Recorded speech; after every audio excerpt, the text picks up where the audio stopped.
கிறிஸ்துவுக்குள் மிகவும் பிரியமானவர்களே, கடவுள் என்னோடு பேசுவாரா? இந்த கடவுளுடைய சத்தத்தை கேட்பதற்காக மனிதர்கள் பலரிடம் தேடி போகிறார்கள், பல இடங்களிலே தேடுகிறார்கள். கடவுள் எப்படி நம்மோடு பேசுவார்? எபிரேயர் 1 அதிகாரம் 1 வசனமும் 2 வசனத்தின் முன்பகுதியும். பூர்வ காலங்களில் பங்கு பங்காகவும் வகை வகையாகவும் தீர்க்கதரிசிகள் மூலமாய் பிதாக்களுக்கு திருவுளம் பற்றின தேவன் இந்த கடைசி நாட்களில் குமாரன் மூலமாய் நமக்கு திருவுளம் பற்றினார். இந்த வேத வசனங்கள் கூறும் 2 முக்கியமான கருத்துக்கள்.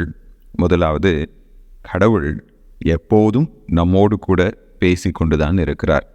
God is always speaking to the human race or to us. பூர்வ காலங்களில் என்று சொல்லும்போது கடந்த நாட்களை அது குறிக்கிறது. பங்கு பங்காகவும் வகை வகையாகவும் என்ற வார்த்தை God's revelation is progressive. கடவுள் ஒரே நேரத்தில் தன்னை முழுவதுமாக மனிதனுக்கு வெளிப்படுத்தாமல் வரலாற்றிலே மனிதன் தன்னை புரிந்து கொள்ளும் விதமாக அவர் கொஞ்சம் கொஞ்சமாக தன்னை வெளிப்படுத்தி வந்தார் என்று வேதம் கூறுகிறது. யார் மூலமாக? பழைய ஏற்பாட்டின் தீர்க்கதரிசிகள் மூலமாக. பிதாக்களுக்கு என்று கூறப்படுவது எபிரேய குலத்திலே தோன்றிய மனிதர்கள், யூதர்களோடு தேவன் பேசி வந்தார் என்பதை இந்த வசனம் குறிக்கிறது.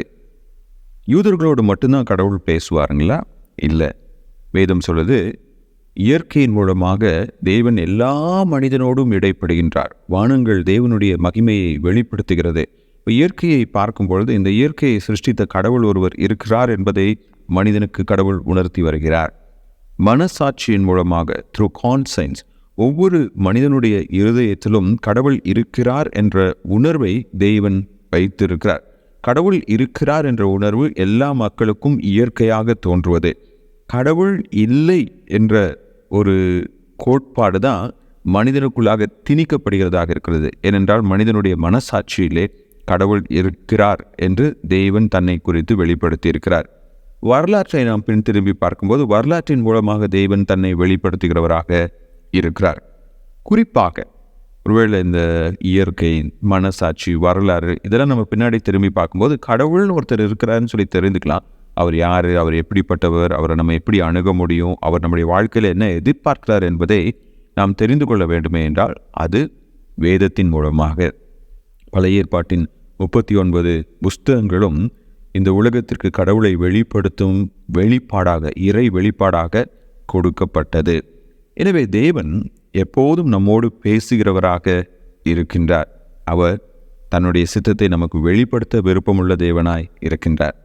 இரண்டாவது, இந்த வசனம் கூறுகின்ற முக்கியமான மற்றொரு கருத்து, இயேசு கிறிஸ்துவே கடவுளை முழுவதுமாக நமக்கு வெளிப்படுத்தினவர், இல்லை என்றால் பரிபூர்ணமாக நமக்கு வெளிப்படுத்தினவர்.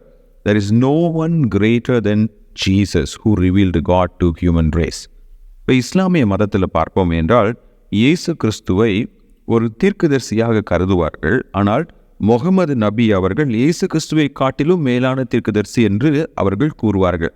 அதுக்கு அவங்க ஆதாரமாக எடுத்துக்கொள்கின்ற ஒரு வேத பகுதி என்னவென்றால், யோவான் சுவிசேஷ நூலிலே இயேசு கிறிஸ்து வேறொரு தேற்றவாளனை உங்களுக்கு அனுப்புவேன் என்று சொல்வதை அவர்கள் முகமது நபியை குறிப்பதாக எடுத்துக்கொள்கிறார்கள்.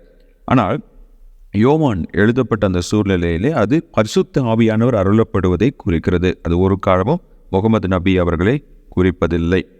எனவே இஸ்லாமியர்கள் சொல்வது போல இயேசு கிறிஸ்துவை காட்டிலும் முகமது நபி மேலான தீர்க்கதரிசி அல்ல, பரிசுத்த வேதாகமத்தின்படி. ஒருவேளை அவர்களுடைய நம்பிக்கையின்படி இருக்கலாம், ஆனால் பரிசுத்த வேதாகமத்தின்படி அல்ல.